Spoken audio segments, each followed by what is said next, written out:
Good morning. It's Friday, May 28th, and I'm Kenny Polcari, and this is host of the party, Morning Market Commentary. Everything you need to know to get your day started. Look, it's Memorial Day weekend, right? It's a time to remember all those men and women who have made the ultimate sacrifice for our freedom. To that I say, God bless them, God bless their families, and God bless America. Okay, so it's time to move on. What's happening? What happened yesterday? What's happening today? What's going to drive the markets on this Friday, the last day of May? Look, it's been a good month, right? May has actually been a good month for stocks, and it looks like it's going to end on this euphoric tone, this euphoric mood. Better economic data yesterday, supposedly driving the action in the stocks. Initial jobless claims coming in at 406,000 jobs. That's down from the expected 444,000 jobs. So that's good. I'm not saying it's negative. That is good. But I think it's also a little bit overdone because look at the next data point that came out, continuing claims. Continuing claims continue to come in at 3.6 million every week after week, 3.6, 3.64, 3.62, 3.63. They come right in there every week at 3.6, suggesting that there are plenty of people that supposedly still cannot get a job, because that's exactly what continuing claims means, right? Initial jobless claims means when you go out the first week and you apply for unemployment benefits. Continuing claims is when you come back the second week saying you can't find a job, so you are continuing to claim. And then you come back the third week saying you can't find a job. You are continuing to claim. So the fact that there are still 3.6 million people continuing to claim week after week after week suggests to me that there's something wrong, right? Because there are supposedly all these jobs out there that nobody can fill, yet we've got 3.6 million people that continue to claim week after week after week. So there's a disconnect there for me, right? Which suggests that either one or two things, that the jobs that they say are available aren't really available, or that people are sticking it out, right? They're choosing to stay home. They're choosing to continue to collect unemployment plus the enhanced benefits. They're going to ride the wave until that runs out in September. Now look, we've already seen there's about 23 states that are going to eliminate the enhanced part of the benefit in June to try to force some of these people that maybe think it's easier to stay home to go out and get all these jobs that are out there. So I think you have to pay attention to the continuing claims number, and while the initial jobless claims number is positive, I think a lot of that's already priced in. The other thing we got was GDP. We got the first revision to first quarter GDP, and it wasn't a revision at all. It came in right at 6.4%, exactly where it was when they first announced it at 6.4%. Everyone's saying, oh, look at how strong the U.S. economy is, blah, blah, blah. You know what? You got to watch out there, too, because just compared to where we were a year ago, when we were all negative and the world was closing down and there was panic everywhere.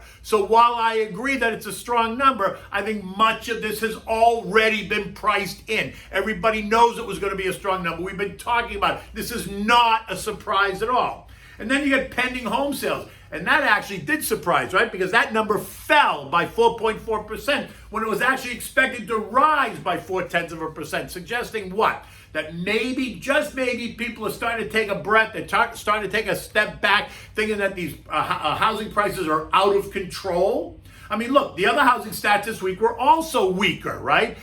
New home sales and existing home sales were also missed the mark and came in weaker than expected. So that is starting to say something about buyer psyche in the housing market, or at least I think it says something about buyer psyche in the housing market. One way or the other. In any event, whatever the reason for the euphoria, the indexes did mostly end the day higher, right? We saw weakness in tech, utilities, consumer staples, and healthcare. We saw strength in industrials, financials, energy, consumer discretionary, communications, and basic materials. We saw value continue to outperform growth. As the value trade was up 0.5%, the growth trade was down 0.5% yesterday. And so that theme continues. By the end of the day, the Dow had gained 141 points. The S&P was up 5. The NASDAQ lost 2. And the Russell once again outperforms, rising 24 points or 1%. Once again suggesting that the U.S. economy is strong. Because remember, we talked about this yesterday, what the Russell is. The Russell are the SMIDs, right? The small and mid caps, which are typically U.S.-centric names with no international exposure. And those stocks continue to be strong and outperform, which suggests that the U.S. economy is doing better, and that's fine.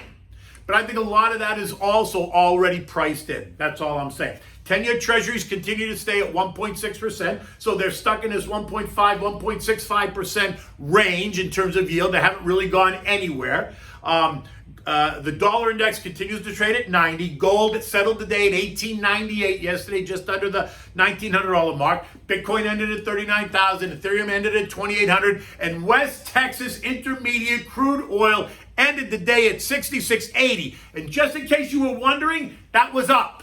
That was up from the day before. And guess what else? This morning it's up again, trading up and through $67 as the long weekend begins and the summer driving season is officially launched. And this is what I've been saying all along, and that demand for energy is going to rise as we move into the summer. I've been screaming bloody murder about this for months and months, telling you that I thought oil was going to trade up to 65. Now I think it's going to trade up to 70, and it's probably going to get there before 4th of July. And I think that the pullback last week, where they created all this hysteria about Iran bringing, 1 million more barrels of oil to the market, caused oil to trade back down to 61 and change, I thought was way overdone, that the pendulum had swung way to the right because the media created all this hysteria. And in fact, it did. Look where it's trading now. It's trading at 67 and likely going higher as we move into the summer driving season. In any event, that is what it is. U.S. futures are up this morning. Dow futures are up 162. S&Ps are up 15 or 16 points right now. Nasdaq's up 43. The Russell's up 9. And the VIX, in order just to reiterate complacency, the VIX has fallen once again, trading in the high 16s, now down from 18 and change. Now it's trading in the high 16s, suggesting even more complacency. And that alone in itself should be a concern, because as the market gets too complacent, if we get hit out of left field by some event that nobody's expecting, the reaction to that is swift, right? We see the VIX rocket higher and we see stocks plummet all very quickly.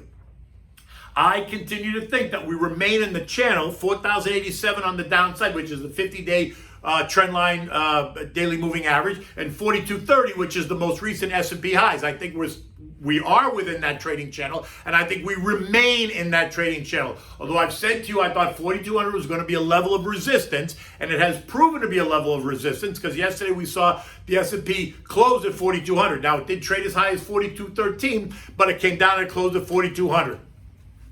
This morning, S&P futures are up, so it looks like we're gonna trade right up and through yesterday's high as the day gets started. And some of that can be explained away because it's a long holiday weekend. There are lots of people that are away from their desks now that the CDC has given everyone permission to go out and have a party.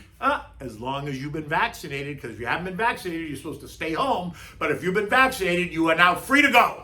And so what's happening is it's exactly what we're seeing. Have you been to the airports lately? Have you been on 95 or any other major highway in the country? It's just traffic and traffic and traffic as demand for energy is up, as people get out and celebrate, right? They want to return to their lives. And so I think what you could see today is you could see this exaggerated move in all the indexes, but you could potentially see this exaggerated move in the S&P. And look, 4230 is only 0.7% away from where we are right now. So it's not inconceivable to think that if the mood gets really excitable, that the lack of volume today is going to cause exaggerated moves. Could you see the S&P trade up and challenge 4230? You absolutely could. The mood around the world is up. Global European markets are up. Asian markets are up. U.S. futures are up. So now, you could actually see it. It's not inconceivable. But do I think it's going to happen? Nah, I don't think it is. Could it happen? Sure, it could happen.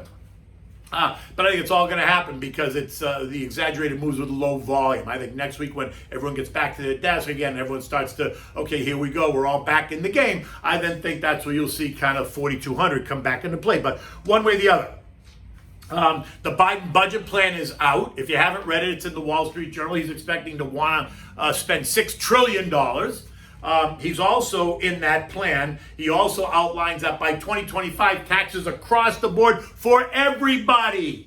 No one's been left out. Everybody's going to get hit in the pocketbook with increased taxes by 2025, where he wants to hit some Americans in the pocketbook this year. And the other thing that's in this budget is that he wants to make the capital gains increased tax that he's proposed 2 months ago, he wants that to be retroactive to 2021 versus starting whenever they pass this package, if they pass this package in 2022. So that's going to create a whole nother set of conversations, the fact that he wants to try to make that retroactive, because then what else is he going to try to make retroactive? So that's going to be a conversation I think that everyone's going to have to listen to. Like I said, European markets are all higher.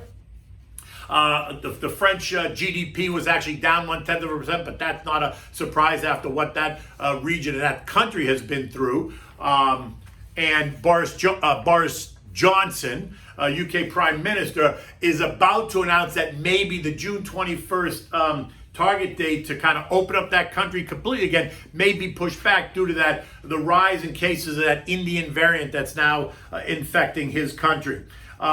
What we have is Bitcoin this morning is now trading down 6% at 36,000. Ethereum's down 8% at 2,500, and Dogecoin's off 5%, trading at 31 cents. And like I said, the S&P closed at 4,200 last night. It did trade as high as 4,213. It looks like it's going to trade up there again on the opening as long as futures remain this strong, and potentially even trade up to 4,230 if the kind of talk gets excited and if they're able to push the markets higher, which would not be out of the question on a day when there's less people at their desks and less people playing in the market. Lower volumes will produce exaggerated moves one way or the other. I think that next week when everyone comes back, then we're going to see kind of a return to more normal trading as volumes pick up and there'll be more, inline volumes to kind of mute the moves. One way or the other, I'm still in the camp that volatility is not going to go away and that there is going to be some more volatility in the days and weeks ahead. Nothing to be anxious about. I'm not calling for a crash at all. I'm just saying take advantage, right? And take advantage of the ones that of prices that move really out of line. And then reallocate that money or add new money to positions that are underperforming. You know what you can do? You can text you can text the word invest to 21,000 to get my digital business card. Feel free to download it. Give me a call, send me a text message, send me an email. I'm always happy to talk about the markets and what's on your mind. You can follow me also on Twitter at Kenny Polcari. So what are we having for dinner today? Well, this really isn't a dinner. It's a complement to dinner, and it's going to be a complement to your summer weekend barbecue, right? The Memorial Day barbecue, if in fact, I understand it's going to be raining up and down the East Coast, so maybe there's not going to be a whole lot of barbecues up and down the East Coast, but to our friends in the Midwest and our friends on the West Coast and down South, this may work for you, right? It's a great salad. It's easy to make. It's colorful. It helps the table look good. It complements everything that's on the table, and it doesn't take very long to make. You need garden tomatoes, really nice ripe garden tomatoes. You need watermelon. You need feta cheese. You need mint. Salt and pepper, a little bit of olive oil, balsamic vinegar, and maybe a smidge of sugar. And the sugar might just be a psychological thing, but it never hurts just to put a smidge. So what do you want to do? You want to, cut and peel your tomato, not peel them, cut the tomatoes in half and then slice them in slices the way you do. Put those in a bowl. You're going to take your fresh watermelon. You're better off buying seedless watermelon. This way you don't have to pick the black seeds out of your mouth. But take a seedless watermelon, cut it off the rind, cut it into cubes, not big, huge cubes, but kind of bite-sized cubes. Add those with the tomato. Just mix it all together. And now you're going to season it with a little bit of salt and pepper. You're going to put a splash of olive oil on it, a splash of balsamic vinegar, maybe a smidge of sugar. Just a smidge. Just put it on there. Maybe, like I said, it's more psychological, but just put the smidge. And then add your chopped mint leaves. Toss the whole thing, but be careful. Don't toss it around where you're going to smash the watermelon and the tomatoes. Just turn it gently so you get everything kind of marinated. Cover it tight. Put it in the refrigerator and let it get nice and chilled. Take it out when you're ready to eat it because it's a chilled salad. But the colors in it, it's got the red from the tomato, the ruby red from the watermelon. It's got the green from the mint. And you're going to put it on your summer barbecue table to complement the Greek shrimp I gave you this week, to complement the steak you're going to make, to complement the short rib burgers I gave you yesterday, the potato salad, and any other salad you got there. Maybe you got tortellini salad too. I didn't give you that. I'll give you that sometime next week or over the summer because that's another great barbecue dish, one way or the other. Listen, it's Memorial Day weekend. Be safe. Have a great weekend.